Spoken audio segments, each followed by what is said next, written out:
शिल्पा शहर की पढ़ी लिखी और होशियार लड़की है, जिसकी शादी उसके पापा के सालों पुराने वादे की वजह से गांव के विकास से हो जाती है। शिल्पा की सास पुराने ख्यालों की होती है। अरे शहर की हो, इसका मतलब ये नहीं कि जो मन आए करोगी। घर के कुछ नियम है जो तुम्हें भी मानने पड़ेंगे। हाँ।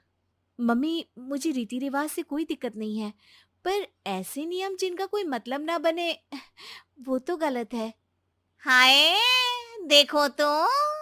अरे घर आए एक दिन पूरा नहीं हुआ और सास से जुबान लड़ाना भी शुरू।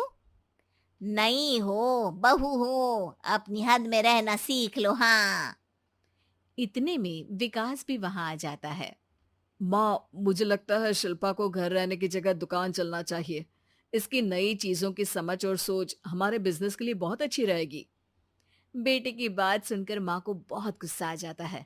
अच्छा, अरे बीवी के आते ही तेरे तो सुर बदल गए। अगर ये दुकान जाने लगी तो गांव में क्या इज्जत रह जाएगी हमारी है। लोग क्या कहेंगे। ये कहीं नहीं जाएंगे बस। हाँ। माँ के आगे और कुछ बोले बिना विकास वहां से चला जाता है और सास शिल्पा को घर के कामों में लगा देती है। उसी रात विकास और शिल्पा साथ बैठकर बातें कर रहे होते हैं। मम्मी ऐसा क्यों सोचती हैं कि औरतें कुछ नहीं कर सकती, और उन्हें लोगों की इतनी चिंता क्यों है? पापा की डेथ के बाद माँ ने दुकान संभालने की कोशिश की थी, पर लोगों ने उल्टी सीधी बातें सुनाकर उनका आत्मविश्वास इतना गिरा दिया कि वो कुछ कर ही नहीं पाई और सोचने लगी कि शायद औरतें ये सब कर ही नहीं सकती, इसलिए उनसे भी नहीं हुआ। लोगों की यही तो दिक्कत है, उन्हें अपने से ज्यादा दूसरे की जिंदगी में स्वाद आता है। वैसे लोग जिनसे डरते हैं ना, उन्हें ही तोड़ने की कोशिश करते हैं। आप फिक्र मत करो, मम्मी की सोच बदलने का तरीका है मेरे पास। और अगले ही दिन से शिल्पा अपनी सास की सोच बदलने और लोग क्या कहेंगे के डर को खत्म करने की जद्दोजहद में जुट जाती है। मम्मी, आपको पता है, गीता बबीता, अरे जिनके ऊपर दंगल फिल्म भी बनी है, मैं फिल्म बिल में नहीं देखती। हाँ। वो हरियाणा की लड़कियां हैं, दोनों रेसलर हैं।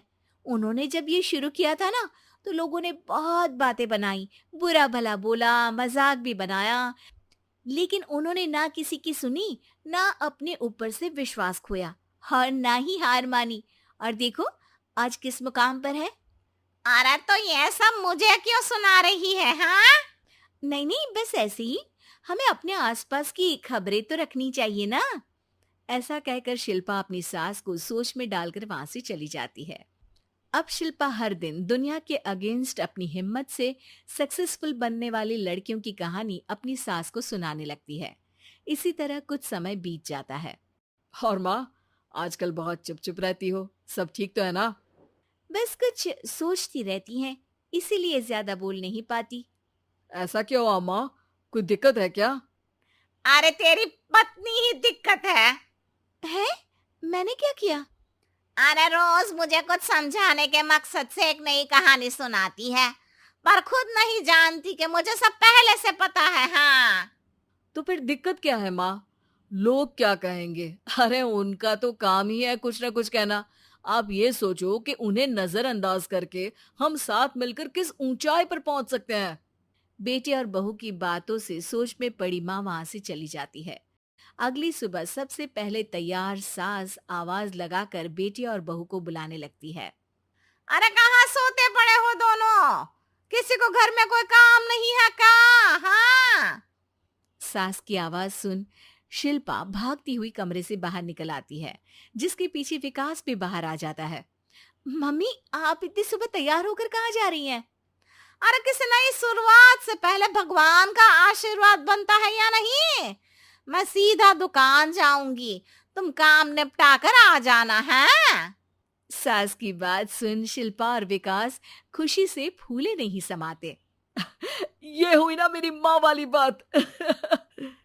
पूरा परिवार मिलकर दुकान पर काम करने लगता है, जिसमें विकास और उसकी माँ दुकान संभालते हैं, तो शिल्पा काम को ऑनलाइन डाल शहर और इंटरनेट का काम संभालने लगती है, जिसे देख गांव में लोगों के बीच गॉसिप शुरू होते देर नहीं लगती।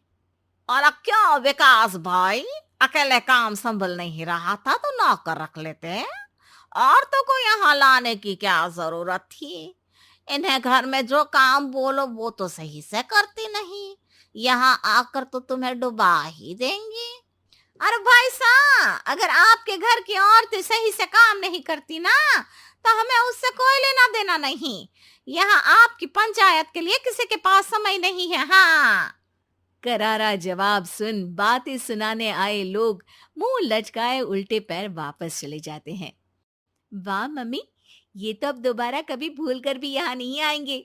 I am so proud of you. अरे बहुत हुआ, हाँ काम पर लगो चलो। तीनों आपस में काम